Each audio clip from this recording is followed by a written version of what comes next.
When Michael O'Sullivan became Ireland's most beloved tour guide, visitors trusted him to show them the country's hidden treasures. But when his dark past and financial desperation caught up with him, he began leading tourists to remote locations where they would disappear forever, turning scenic excursions into deadly traps.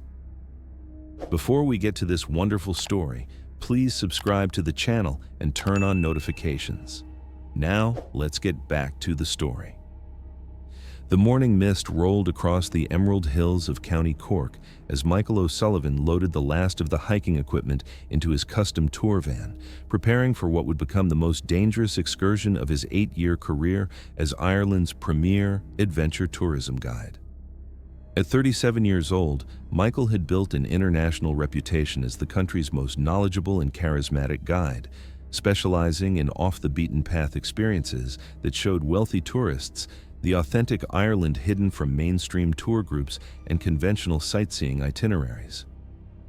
Michael's adventure tourism company, Celtic Heritage Expeditions, operated out of a converted stone cottage overlooking Bantry Bay, featuring state-of-the-art outdoor equipment, detailed topographical maps of Ireland's most remote regions, and a fleet of specially modified vehicles designed for accessing hidden archaeological sites, secluded coastal caves, and ancient Celtic monuments that could only be reached through treacherous terrain, requiring expert navigation and local knowledge accumulated over generations.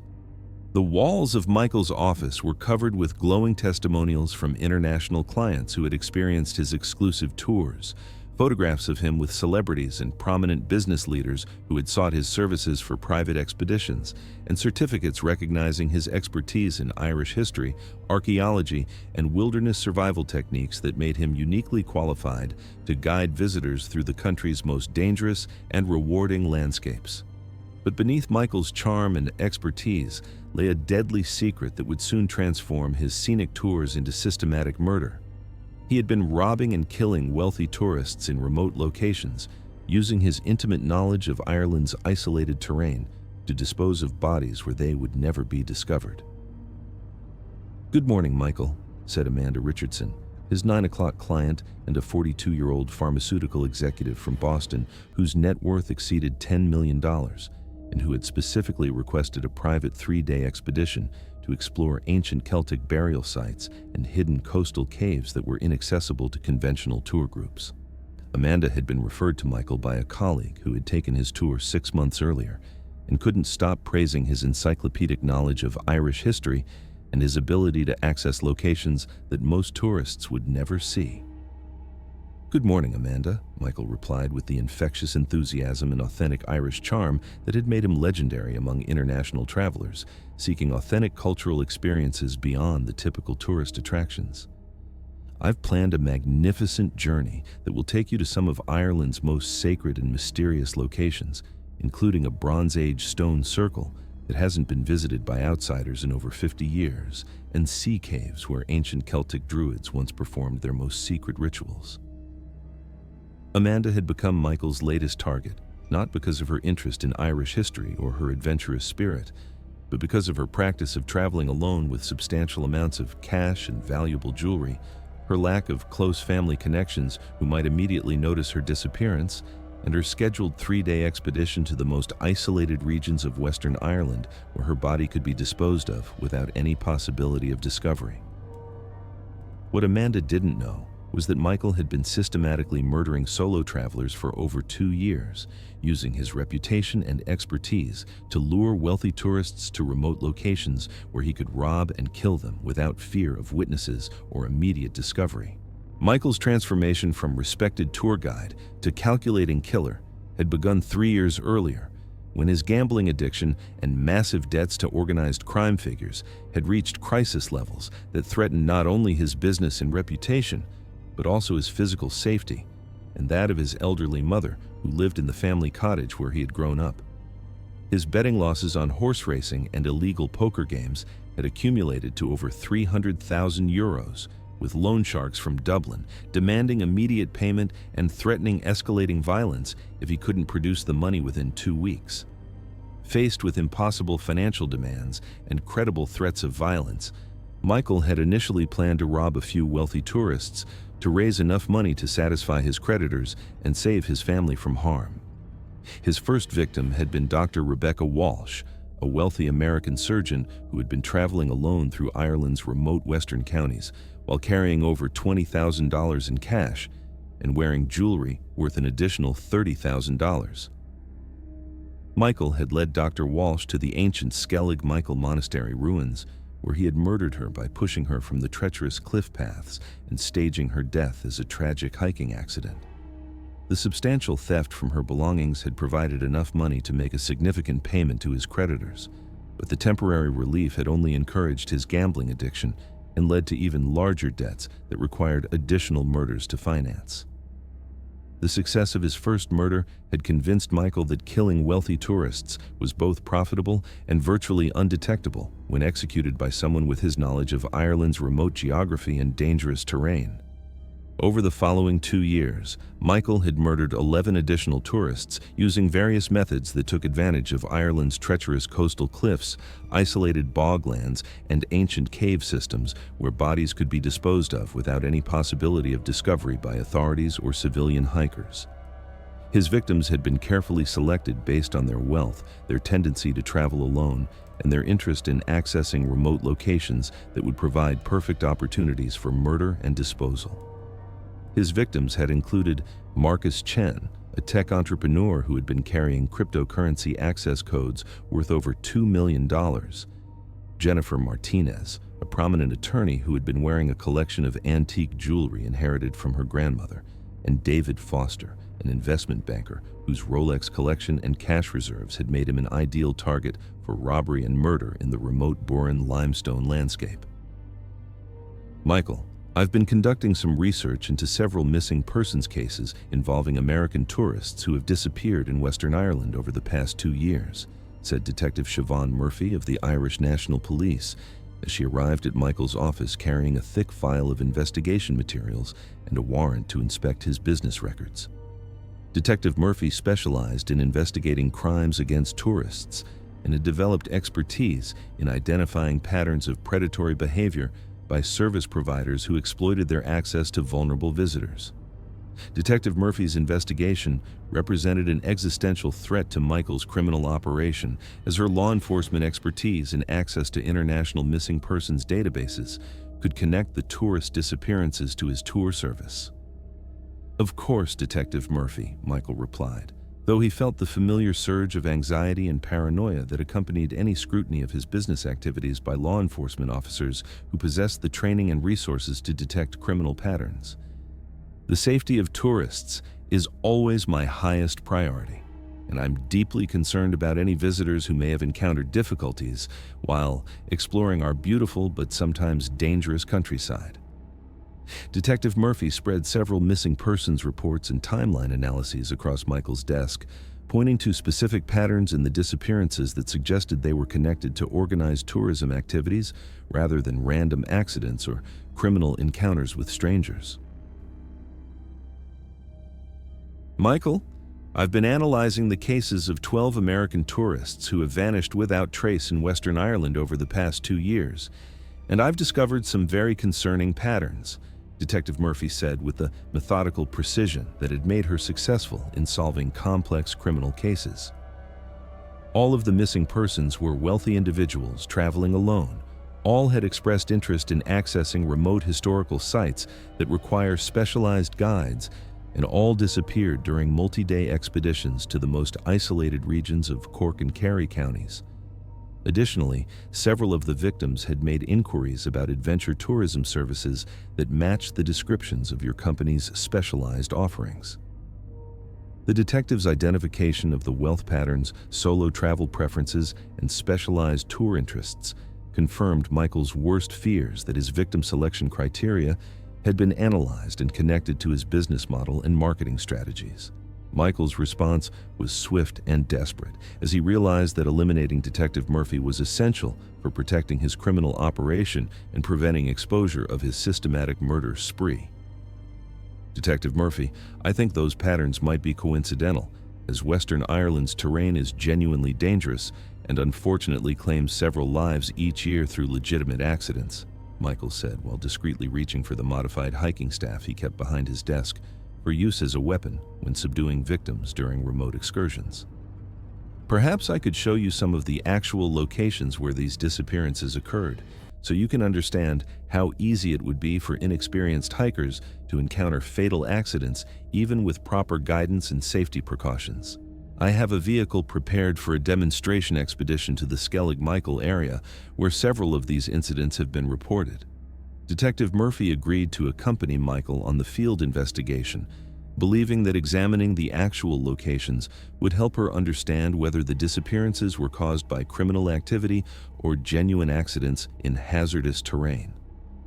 She had no way of knowing that Michael was planning to murder her using the same methods he had perfected during 2 years of systematic tourist killings. Michael's plan involved leading Detective Murphy to the isolated cliff paths of Skellig Michael, where he would attack her with his weapon and stage her death as a tragic fall during the investigation of dangerous terrain that had claimed multiple victims over the years. But Michael's carefully planned murder of the detective was about to be prevented by the unexpected arrival of FBI agents who had been investigating the disappearances of American citizens abroad and had identified connections to Michael's tour operation. Special Agent Jennifer Walsh of the FBI's International Crimes Division had been conducting a comprehensive investigation into the systematic disappearances of wealthy American tourists in Ireland and had developed cooperation agreements with Irish law enforcement to coordinate the investigation of what appeared to be organized criminal activity targeting U.S. citizens abroad.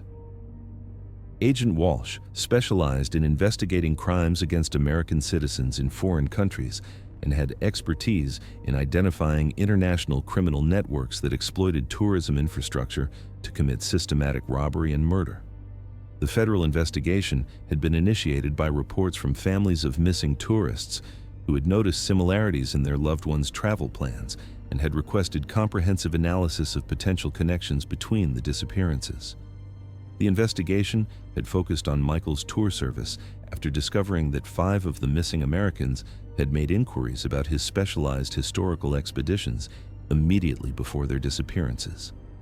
Agent Walsh had coordinated with Detective Murphy to conduct simultaneous investigations of Michael's activities and had been conducting surveillance of his movements when she observed him attempting to lead the Irish detective to an isolated location that matched the areas where previous victims had disappeared. "Mr. O'Sullivan, I'm Special Agent Walsh with the FBI," she announced as she intercepted Michael and Detective Murphy before they could depart for the remote location.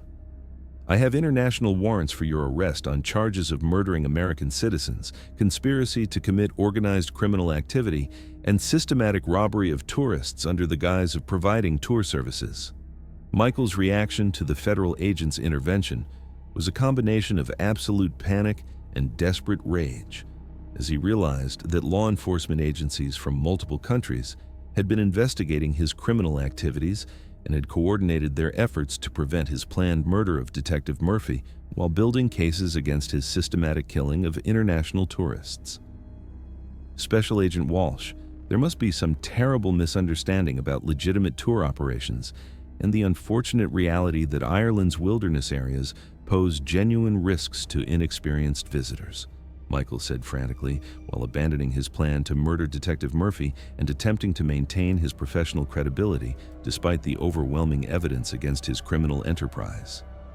"I am a licensed tour guide with 8 years of experience helping visitors safely explore Ireland's most beautiful and historically significant locations. The disappearances you're investigating are tragic accidents that occur despite my best efforts to ensure client safety in genuinely hazardous terrain." Detective Murphy looked absolutely shocked as she realized how close she had come to being murdered by the tour guide she'd been investigating for tourist disappearances. Her criminal analysis had not only exposed Michael's systematic murder spree, but it also prevented her own death at the hands of a killer who had been using Ireland's dangerous landscape to eliminate evidence of his crimes. The comprehensive investigation that followed Michael's arrest revealed the full scope of his criminal enterprise and the sophisticated methods he had developed to murder tourists while using Ireland's remote geography to dispose of evidence.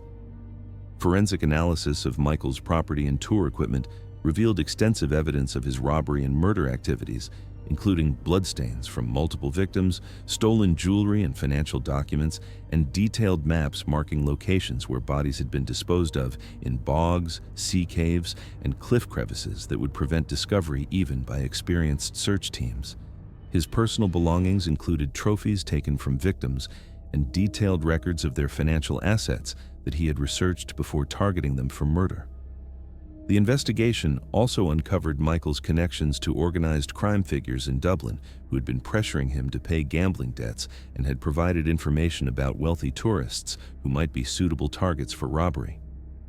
His criminal activities had generated over €4 million in stolen assets over 2 years, though most of the money had been lost to continued gambling or used to pay loan sharks and criminal associates.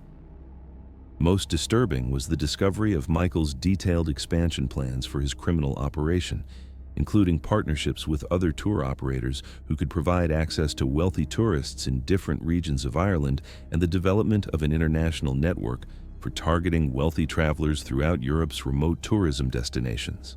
Michael O'Sullivan was ultimately convicted of 13 counts of first-degree murder, systematic robbery, conspiracy to commit organized criminal activity, and numerous other charges related to his exploitation of tourist trust and Ireland's remote geography. The conviction sent unprecedented shockwaves throughout Ireland's tourism industry and prompted immediate reforms in tour guide licensing, tourist safety protocols, and coordination between tourism operators and law enforcement agencies. The case became a landmark example of how trusted service providers could systematically exploit their knowledge and access to commit large-scale robbery and murder while using natural geography to conceal evidence and avoid detection. Several other tour operators and outdoor activity providers were investigated for similar criminal activities, resulting in enhanced oversight of adventure tourism and new requirements for safety monitoring and client tracking that made it more difficult for criminals to isolate and harm tourists in remote locations. Detective Murphy and Special Agent Walsh received recognition for their collaborative international investigation